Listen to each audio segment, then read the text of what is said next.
Last talk, so I've only got 150 slides and we'll go to drinks in a little bit. I'm not kidding, but yes. So that was my intent, right? I submitted this talk and I was like, this is gonna be awesome. Nobody's seen this before, but you know, I'll get to kind of do a little bit of attention whoring, which is what I like to do on stage. But no, John Hallquist had other plans for me. John Hallquist was not having this plan of mine. He insists that this is about cyber war and that we need to talk about, you know, this sort of cyber war theme and that there's not enough things, you know, blowing up in the stage, and that makes all of us uncomfortable. So we're gonna go for a different kind of talk today. I'm afraid it's a lot more boring than it would have been, but you know, that's what John Hallquist wants. In all honesty, not giving John, you know, that hard a time, it was actually pretty perfect to put me in the last slot because there are elements of at least 5 different talks that were mentioned today that I'm going to try to kind of breeze over and discuss. So it all kind of ties in together nicely. So we're going to talk about this boring thing called hacktivism. The reason we're going to talk about it is that I feel like its role in in cyber threat intelligence has kind of been misunderstood.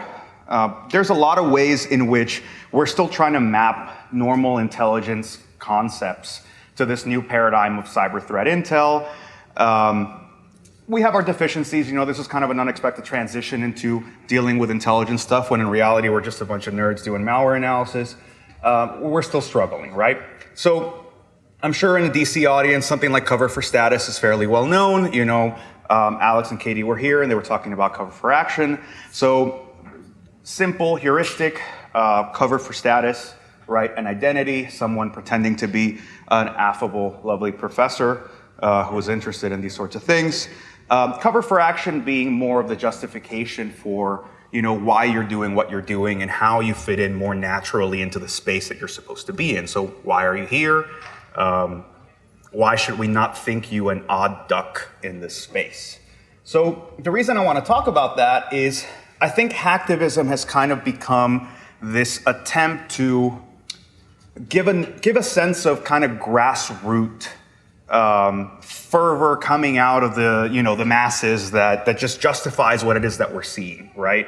So think about the Arab Spring, right? It was this beautiful romantic notion that the people had had enough and they rose up, and it wasn't a you know, a foreign-led thing, but rather this sort of fervor that spreads through the masses and decides that it's time to do something. And hacktivism is starting to become that, or has been treated as that, in a lot of these sort of operations and a lot of the things that were discussed today. And I'm kind of hoping that we can treat it a little differently. So going back to the before time, right, 2008, when we were still enamored with this idea of anonymous, and it was, you know, still in its crunchy 4chan-y kind of incarnation, and there might have even still been some hacking skills involved, this kind of became the gateway drug for a lot of this sort of hacktivism as a cover for stuff. Obviously, that isn't really the case for anonymous anymore, and it's sort of bastardized a bunch of ways. But what remained was the notion of abusing that cover. You know, whether it is anonymous, in many cases it's still anonymous in some way, but the notion of sort of having a hacktivism front allows you to clear some stuff. So the other thing I really want to avail myself of is the benefit of hindsight. So any of you that are familiar with my research, you know that I like looking backwards and sort of being able to see you know, what we can find out now about operations from 10 years ago, and some folks think it's pointless, but the benefit of hindsight is fantastic. It's amazing how many things we put together over the years, and you know, it'd be good for us to go and reassess what we figured out then, what we know now. So I'm gonna run through a few things a little quickly, mostly because there are great resources already, and some of the folks that actually did that work are in this room, whether it's the eyesight mafia that then became the FireEye mafia, which is now the Mandiant mafia, or, you know, a bunch of other great folks like the ESET researchers and so on that worked on these sorts of things. So you'll have folks to discuss them with if you want, and you can always ask questions. But let's run through kind of a whirlwind tour of hacktivism being abused. And what I want to focus on is how we then became aware that it wasn't a real hacktivism front, that it was a front, that it really wasn't a hacktivism type of activity. So 2012, this should set off some alarms already. Saudi Aramco and Ras Gas, in response to the wonderful STARS wiper, we get this sort of conceptual proliferation of the notion of wiper sort of in the region. You get these two industry giants getting hit with a wiper. If you remember correctly, Simon brought this up. At the time, they were claiming that it was the cutting sword of justice, right? This group coming out of nowhere to kind of retaliate for God knows what. And the thing that immediately busted that cover for a lot of folks is, first and foremost, there was no pedigree, right? We'd never seen this group before. They'd never existed in forums before. We'd never seen them involved in other hacks before. And the persona was relatively quickly discarded, right? It was used for a couple of other things and just kind of left there to languish, except maybe to email Dave Vitale from time to time. And more importantly, there's now, in the benefit of hindsight, we've got this code reuse with other nation-state operations that weren't veiled in the same way. Shamoon comes back at some point, Shamoon 2, it connects to Stone Drill, connects to other Iranian operations. So yes, at the time, we couldn't have possibly known, maybe we could have, but you give it 3-4 more years and they get sloppier and sloppier than they were in the past. So, interesting. There you go. 2014, things start getting a little spicier. Other folks get the same ideas, right? They have the infamous Sony Pictures Entertainment hack. If you remember in the beginning, this was all done under the cover of the Guardians of Peace. There's been some fantastic t-shirts made of this graphic. And what was interesting about the Guardians of Peace was that they didn't exist. We hadn't seen them before. There's no pedigree, once again. The persona was discarded right away. They weren't even used in other hacks. They weren't even used for the exposure of the data. Like, it was just this flash in the pan kind of cover. The cui bono was fairly straightforward. I mean, JD might throw something at me for saying that, but who the hell cares about a stoner comedy? Except under the circumstances, right? And there was a really inconsistent objective. Like, in the beginning, it was supposedly a ransom thing, then it was, attempting to stop this sort of extortion with the data that they had, then it was, don't publish the movie, then we're gonna bomb the movie theaters. You could just see the whole thing kind of unraveling as a very poorly thought out operation. More importantly, and Jaime Velasco's not here, we did a lot of research at the time to say, well, where the hell did this group come from? And this is the thread that starts to connect what we then came to know as the Lazarus Group. At the time, we didn't have that in our vocabulary. We just had a ton of disparate operations, whether it's Dark Soul or, Destover and all these different things. And it turns out that there was a shared code base of operations going back to 2008, all of which were related to North Korea. Go figure. So that. Then you get CyberWarCon, and this is the beginning kind of the Russia section in a lot of ways, and a lot of you, I expect, are fairly familiar with what happened here in like the summer of election hacks and so on. But it's worth mentioning because I think the Russians kind of tend to do this a bit better. You have a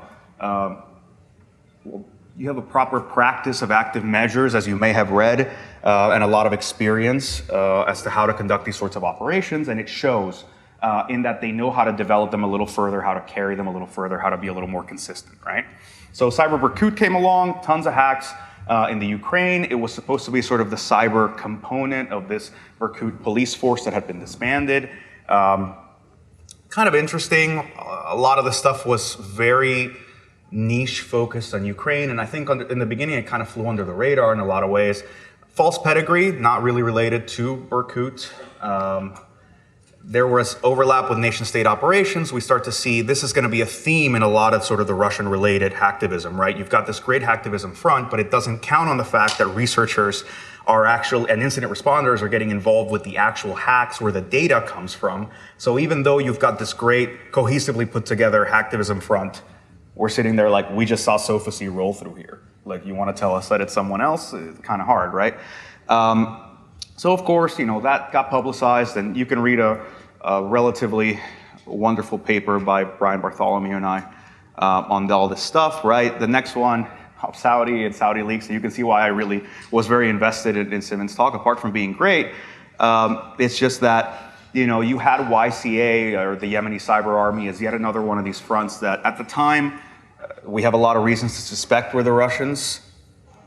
I much prefer Simon's treatment in the sense that you have a much more nuanced way of looking at this. Just because you stole the data doesn't mean that you're the one doing the amplification and taking advantage of what it is. But at the time, at least for a lot of us, we believed that YCA was, again, fake front, no pedigree, was discarded, overlapped with other nation-state operations for how they source some of the data. As was mentioned in the last talk, they were in certain Saudi institutions predating this, and I'll leave it at that.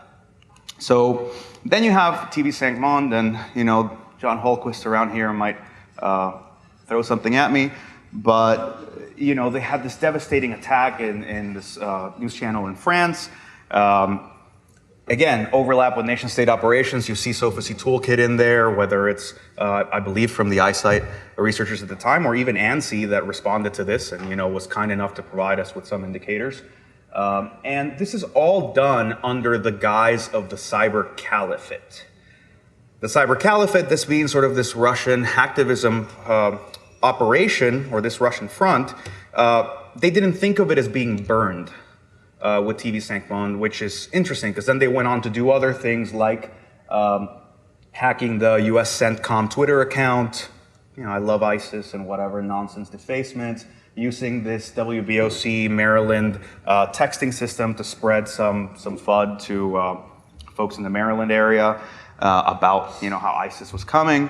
But interestingly enough, if you already know that TV Cinq Monde is done by the Russians and it's claimed by Cyber Caliphate, then everything else claimed by Cyber Caliphate to that extent kind of fits in that mold, whether you like it or not, right? So 2016, Guccifer 2.0, this was kind of the most ridiculous one, right? As much as we might appreciate them, taking a stab at CrowdStrike, beyond that being funny for about 30 seconds, it actually began this sort of ridiculous thing of blatant denial of things that we were all fairly familiar with as far as ops go. Again, false pedigree. If any of you know who Guccifer was in the beginning, it's this Romanian taxi driver who at the time was in prison, and he had dumped some, Clinton emails in the past, and it was just sort of this ridiculous figure, but it's obvious that it has nothing to do with him. You're trying to borrow the pedigree of a different hacker that's relatively well known. And then you start making these inconsistent claims, right? Like Lorenzo's in the crowd. He had the chance to talk to this guy, realized he doesn't speak Romanian. He's sort of Google translating the Romanian as well as we are. And you have overlap with nation-state ops for a variety of reasons. I think at the time also, Pwn All the Things, Matt Tate did some great work sort of looking at some of the original stuff that had been released and how it had some sort of inconsistent metadata. So we'll leave it up in the Russia stack as well. Obviously, DC Leaks, Podesta emails, you're talking about the same hack that we all know came from Sophisy Toolkit. It's being released under other domains. So no pedigree, overlap with nation-state ops, Russia. This one was particularly fun. We had just seen Sophisy roll through WADA and TASCAS, and then all of a sudden this, we get this bizarre thing with Anonymous Poland. And I like this picture in particular because I guess I was enough of a loudmouth on Twitter where they were tweeting out to me as if I would care about the fact that they were releasing documents from WADA. They did this to other journalists and researchers as well, which is the beginning of the real theme of this talk, which is the notion of amplification and what role we end up playing in secondary and tertiary effects for these things.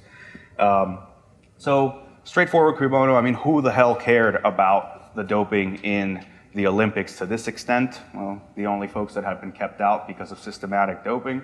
Overlap with nation-state ops, we literally saw them rolling through those networks like weeks before. We'll put it in the Russia bin. And this is kind of where you lose me, right? Like at this point, they're just trolling us, right? So at some point, they just pick up the Fancy Bears name and they roll with Fancy Bears Hack Team Twitter and website. And it's like, we're not even going to pretend anymore. I suppose it, falls into this sort of trolling that has become part of our political milieu now, but at the time it was kind of a facepalm moment, and that was it. So after seeing all of that for years and years and years, I did get to a point where it's like, is there even real hacktivism anymore? Is that a thing that even exists? And I think that's just sort of being a little too jaded, or maybe the real effect of being dunked in a tank of active measures that you start to think that nothing is real. So I wanted to kind of say, like, what might modern examples of that look like for us? So I think the hacking team dump might be a really good example. I don't want to be or sound naive about any of these. All of them I have reservations about, but if we're going to approximate something that might look like real hacktivism, if any of you missed this, it was a fantastic popcorn moment. And it was done by this wonderful figure, Phineas Fisher. I wish I'd had the foresight. Runa was kind enough to get me my own version of the sock puppet, but I didn't bring it. The whole sock puppet thing, if you didn't see, there was an episode of Vice's Cyber War where Phineas Fisher insisted that they would be interviewed, that they would give answers, but they had to be represented by a sock puppet. So that is what Phineas Fisher looks like in the collective consciousness. So what was interesting about this is that it's not the only hack, right? You've got first the Gamma Group Finn Fisher hack where they get their name, then comes the hacking team one, then there's like the Guardia Nacional, like the police in Barcelona, and there's a bunch of other sort of interesting hacks that are related to Phineas Fisher in one way or another. So let's do the same kind of analysis. To me, the reason I would say it looks a lot more like hacktivism is, frankly, the cui bono is complex. Like, who actually benefits from the hacking team dump is questionable, right? You have just about 30, 40 governments that are rolled up in that. People's emails are in that. You've got competitors. Like, one of the reasons we became aware of the existence of Candiru, for example, was the mention in one of those emails about the competition. And we're like, who the hell are these guys? There's a lot that happens in there that isn't really straightforward as to why you would drop this unredacted nuclear bomb on the industry. It's a really irresponsible dump in a lot of ways. Not only did you have all the source code put out there and all these things that folks could reuse, but there are literal live ODAs in there that several groups, including some of the Chinese APTs, Sophosy and Dark Hotel as well, reused within days. So, it's not like it wasn't without some fallout. And there's a consistent motif for all these things. I mean, as much as we might want to be skeptical of it, if there is such a thing as a anarcho-Marxist hacker out there that really commits to this idea of like sticking it to capitalist institutions and using cyber as a great equalizer, well, that seems to be what Phineas Fisher is consistently leaning into.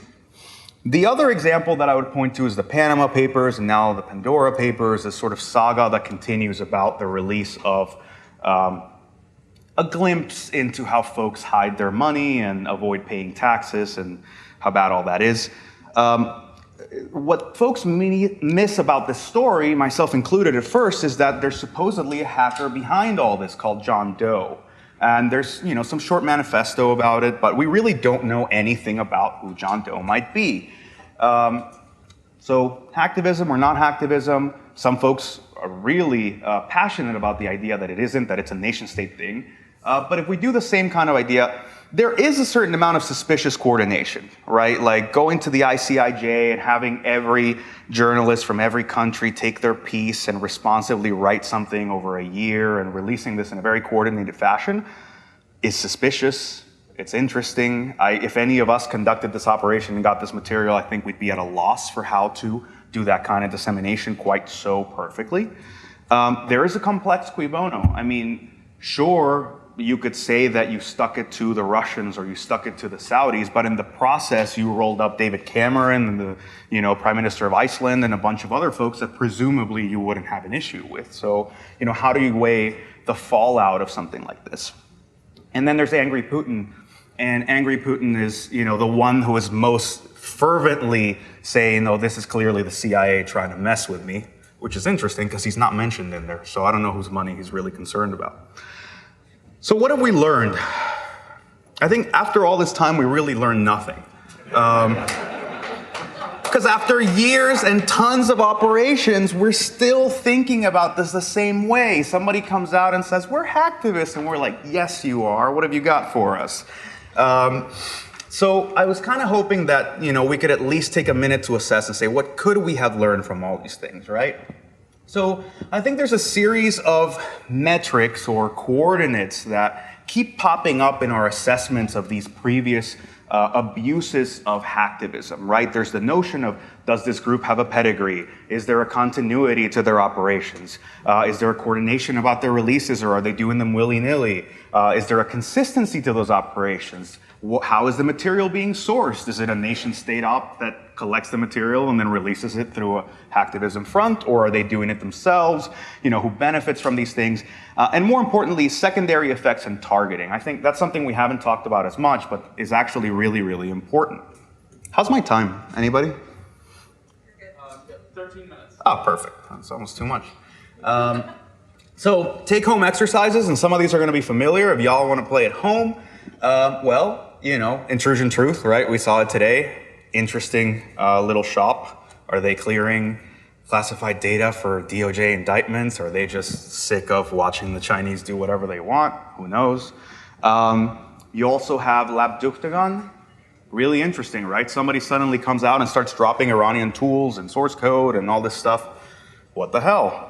And then green leakers, which I think we've kind of forgotten about. Maybe they're not as active anymore. But this is sort of relevant to us, right? This is where folks are leaking things that I think we're meant to pay attention to. We are meant to sift through, figure out, why, like where these tools came from and how they were being used, and to kind of give it substance, the same way that journalists give substance to, email troves that were dropped from the Bradley Foundation or from wherever else. Like, nobody in the public is going to go read through 20 gigs of emails, but some ardent investigative journalists might make hay out of it. These operations are in some ways meant for us. I think Intrusion Truth in reality is in a lot of ways meant for the DOJ. But interesting, right? So why is this relevant today? Why are we still having this conversation, right? All these examples that I mentioned for the most part, 2012, 2014, 2016, we're pretty far ahead. The reason I said we haven't learned anything is we have some ongoing examples right now, and I'd love to do the same kind of analysis about some of them. And in some cases, maybe I'll be naive, and in others, maybe I'm paranoid, but, we can talk about it over drinks in a little bit. So the first one is the Belarusian cyber partisans. I don't know how familiar some of you are with this group. They are actually quite charming in their kind of pluck and seal and attempt to deal with such a horrendous regime. So what makes these guys interesting? Well, the quid bono is kind of clear. They're sort of part of a larger operation that's trying to sort of cease back Belarus from this horrible regime, and they're trying all sorts of different things, right?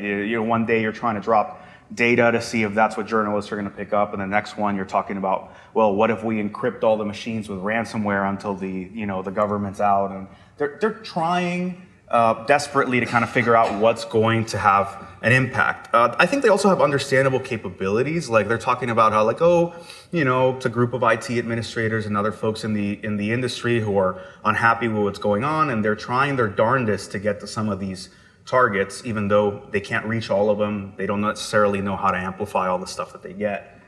The targeting is actually really important here. They don't necessarily know what to hit. And I think that's something that we really need to remember here, because we forget it every time we're talking about hacktivists. If folks in one of these tables decided that tomorrow they're going to start a hacktivism collective, and maybe they're super elite hackers, that doesn't imbue you with the knowledge of how a government is structured, where its stuff is kept, what actually matters to that government, what is going to have an actual crippling effect, where some of the real material conditions and mechanisms of that government lie. You might stumble a bit. You'll do some stupid defacements or get at some stupid databases or make some mistakes here and there as you figure out what your stride is going to be. And with some of these groups, we never see that, right? They just show up and out the box, they know exactly what they're supposed to be doing. And I find that to be some of the most suspicious stuff. So on the part of the Belarusian cyber partisans, what's really interesting is that they admit that they didn't know what to hit. So what did they do? Well, they partnered with BIPOL, which is this group of security officers who have left the government and sort of conscientiously are against the regime, and they tell them what to hit, right? If you just left the place, you can go, there's a database there that you might want to look at. It at least gives us a cohesive story of how this stuff is happening. And I think it's important to say that they're a small part of a larger effort, right? They are the hacktivism arm of several groups, including the kind of students who have the balls of steel to go throw rocks on the street and fight with the police and still, try to mount some kind of offensive. And that's how you see an actual grassroots movement that's fumbling and trying and failing and trying and failing and trying to figure out what's going to work. That's more organic. So again, maybe I'm being naive. I'll take that. But in this case, there's another thing that really hits me, which is they were kind enough to provide us with samples. Like they keep getting sent really shitty malware, trying to collect all their Telegram stuff and whatever. Maybe we should talk about Ghostwriter and see if there's anything shared there. It's really not good. But, for me, they get sort of a Facebook like of approval. But we'll see. How about a better one? And this is one that I've been obsessing over recently. So if anybody was paying attention to Iran, not just what the Iranians do to the rest of the world, but actually what's happening in Iran, you might have noticed in July 9th, there was a hack of the Iranian railway system. And it was actually kind of hilarious because somebody wiped the machines at the Iranian railway system and put up a bunch of screens that just said, trains delayed due to cyber attack, call 64411, which is the office of the Supreme Leader, which is pretty funny. And, we all kind of laughed about it for a bit. And I was kind of hoping that we would kind of stop laughing about it and take a look at what had just happened. Because if somebody had pulled this shit in Chicago, we would have lost our goddamn minds. So just keep in mind that it's easy to throw rocks at North Korea and Iran, but as far as precedent goes, there's a lot more there that we should probably discuss. So went digging, and with some guidance from Pardas, which is kind of their local security vendor, for lack of a better one, we're able to kind of rebuild a lot of this toolkit. It is a pretty interesting toolkit. We call the Meteor Express, based on some strings there and what they were doing. And you can find the blog post online if you want to take a look at this, full hashes and all that stuff. Really interesting toolkit. The way that I would describe it is like a really smart toy that was given to a very dumb child. The operators clearly don't know what the functionality is, and they're throwing things in ways that are packaged in ways that I don't think somebody who's experienced would know how to use it, and it's externally configurable, but then they don't remove the debug strings so you can see it's okay, you can read the blog post, don't worry about it. So okay, well that's interesting, right? This looks like a nation state op, maybe not the best nation state, but somebody's kind of involved, somebody's making a message. What JD Work notices, and actually a great piece about sort of what it takes to be more of a measured actor, you might want to check out, is that there's this group called Gojanshka Daran, Predatory Sparrow, that claims credit for this attack. Okay. The persona appears to be discarded immediately. It didn't have any pedigree, as we're used to at this point. But it turns out that there were previous attacks. When you roll back from the toolkit that we found in Meteor Express, Itai Cohen figures out that, that there's a previous toolkit, previous versions called Stardust and Comet, that have a string that refers to Indra the god of war, who has a Facebook page. And in that Facebook page, they were actually taking credit for a series of attacks in Syria that none of us in the West seem to have noticed. So another group with no pedigree with pinpoint targeting. I mean, these guys, the whole point of the attacks in Syria were this is a company that launders money for the IRGC. And this is an airline that flies Soleimani and other people from the IRGC. And it's how the hell do you know this? Where did this sudden, how did you know precisely what to hit? They get hit with a similar functionality wiper. Code base is almost exactly the same. But that persona gets discarded. If you look at the Facebook profile, Indra claims all these attacks, all this stuff is going on, and then November comes around and they stop. The whole thing just goes dark.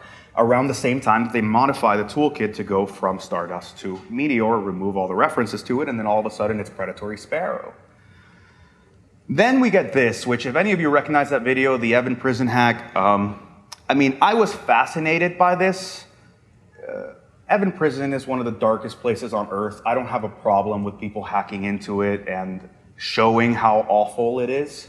But if you're going to let me watch what the cyber attack looks like unfolding on the machines, I'm at least going to note that like, oh, this looks an awful lot like the malware we were just dealing with, which is externally configurable. You just change the picture on the screens. I'm not going to claim it's the same because I don't know. I didn't do the IR. I don't have any samples. I have no idea. But we were like, okay, so Indra, right? Like, how many groups are out there attacking Iran with wipers at any given moment? No, not Indra. Predatory Sparrow? No. Adalat Ali, whole new group. Awesome. So, you look at it, no pedigree, immediately discard it. We never see them again. They just tweet out a couple of things, and they're gone. So this is where, I'm running out of time. There's too many slides. And Hultquist doesn't like it. So we're not done, not yet, but we're almost done. So then there's this. If anybody was paying attention 2 weeks ago, the subsidized gas system in Iran was taken down. Just to kind of explain the context, I had to figure this out thanks to mostly Hamid Kashfi, who's helped me a lot, understands the country a lot better than I do. Basically, no one in Iran can actually afford gas at normal gas prices. So there's this little card system, and you go and they give you subsidized gas, and the government keeps track of all of it. And that's how most people in Iran buy gas. So that system was taken down countrywide. And when you looked at the little POS system, it said cyber attack, call 64411, cute. Actually with Hamid, we've been able to kind of at least reconstruct what that system looks like. I can tell you it's basically Swiss cheese. Like, we haven't published anything on this yet, but it's a garbage stack of just the worst possible system you could imagine to manage something for a whole country. It doesn't mean that the attack is any less pointed, but it's not like we have to deal with the most sophisticated attacker ever. We'll get into this later. So Adalat Ali? No. Predatory Sparrow, Gojenchka Duran. And we're like, okay, fine, familiar face, we're back to these guys. But wait, it's not even the same Gojenchka Duran from the first attack. They didn't keep the account. They lost access to it. I don't know what the hell happened, but it's misspelled differently. Credit to JD Work for noticing that in the first place. So let's talk about the fact that you can't even keep a single account rolling for the whole thing. So why does this matter to this audience? Beyond the fact that we're, kind of analyzing these things all the time. Well, you can have this sort of simple attribution, right? If you ask the Iranians, you're going to go, oh, the big devil, the Americans, and the little devil were involved in all this, and everything's their fault. And that's not really what matters here. The attribution isn't actually the issue that we're discussing. Cyber attacks are discrete by default. For the most part, when you design an attack, it doesn't present itself to your victim the way that, blowing up a hotel does, right? So when you make a cyber attack overt, that's the only time that I think we can have a legitimate argument about signaling. The fact that the attack itself isn't necessarily the end goal, but rather secondary and possibly tertiary effects. So we have to ask ourselves, what's the signal? What are you trying to, maybe you're destabilizing the government, you're making the regime look weak, you're trying to upset people, sure. What's the intent of the attackers? The intent is different, right? It's one thing to upset folks because they can't get gas. It's different to say, well, to what end do we want these people to be upset? And to what extent are we the audience? And that's not sort of getting all self-centered and like, oh, security researchers and journalists are the end-all be-all. But when you look at their posts, they're tagging some of our best and brightest. You see Kim Setter and Lorenzo and Chris. They want them to pay attention. They're translating their own messages, and they're actually misleading us with how they did the hack, because that Ingenico breach is not how they did it. So I think we have to have a different conversation that we're at least partially the audience, and we're at least partially the mechanism of amplification for these things. Which means that we're the vessel for secondary effects. And I know that makes people uncomfortable. We usually have a hard time as an industry accepting that we have some active ethical role in what's happening in this industry and in this sort of cyber war space, Hultquist. But we're gonna have to have some tough conversations about this. So on that note, I think That's it. Thank you, guys. Thank you for the talk, Jax. I'm surprised you left out DDoS Secrets, one of the most successful hacktivist groups right now, especially in this country. But my question is actually simple. What's your take on Donk NB? On? Donk NB? I mean, I think it's right by this generation standards. It's cool to be gay and do crimes, and it's a good time to have a certain amount of resistance. I don't know. I don't judge it. I think there's a lot of complex conversations to be had about those drops, about the Epic hack, which you might want to discuss with Silas, who knows it better than I do. I don't know how to morally gauge these ops, right? Like, the hacking team hack was 6 years ago, and Lorenzo and I have discussed it nonstop for months. And to this day, I don't know where the moral equities process puts me on it, right? There's a indefinite amount of fallout. It's incredibly unpredictable. Hacks that, I think the hardest part is seeing a full dump out there, right? You really don't know who you're putting out there for whatever, right? Some of these things are easy for us to stomach. But then you look at in Israel right now, you can dump a database of LGBTQ folks in a dating app, and it's not as cute, right? In those moments you're I understand that these are sort of nation states playing tit for tat, but it's not a database dump is a database dump is a database dump. There's obviously a lot more going on there. I don't judge it. I think the lulls are great. I'm all for folks messing with, the alt-right. But if I take a step back, like the whole Iranian thing, right? It's funny to see somebody take down the trains, but I have to remind myself that if somebody carried out an attack like that somewhere Western with white people, we'd be pretty pissed. So, What? I don't know. They have an entertaining Twitter account. That's as much as I can say. And I think that's part of sort of the take-home test, right? I definitely don't have eyes everywhere. I barely have eyes anywhere. So to some extent, I'm just hoping that we'll be a little more circumspect about this, because what happened with Meteor Express is we found the attack and other folks came rushed to say, oh, look, hacktivist group, and there's their Facebook page, and we figured it out. It's no, we didn't. No, this is way more complicated than what we're talking about. And we kind of have to close one eye and squint the other to believe that it's real. Got time for one more. Oh. Hey, Jags. So just comment and question. So what you're kind of talking about is content moderation for hacktivists. Is this a government behind it, or is it actually hacktivists? The only organization that I'm aware of that actually cleans through leaked data to make sure it's not government tied is DDoS Secrets. But they don't really talk about how they discern whether something is an APT or government or actual hacktivists. Mm-hmm. Do you have any thoughts on how organizations like that could better be more transparent or differentiate between the data that they do release through DDoS Secrets? So, yeah, thank you. So I mean, I'll take mild objection in saying that they're not the only one, right? Bellingcat does great stuff in that front. I hope they'll do more of it. But yes, the DDoS Secrets does good work on this. Look, I don't even have much judgment towards them, because when you look at organizations like that, they're giving themselves a time frame to understand what they're looking at. The issue we're dealing with is between the rat race of being the first security vendor to call something out and trying to cover things in this space as a journalist before anybody else scoops you. We really aren't giving ourselves the space to properly understand the data that's being dumped on us. I mean, people were covering the hacking team hack way faster than they could have downloaded 400 gigs. There's no way you had downloaded the whole thing, but people wanted the scoops, everybody wanted to jump on it.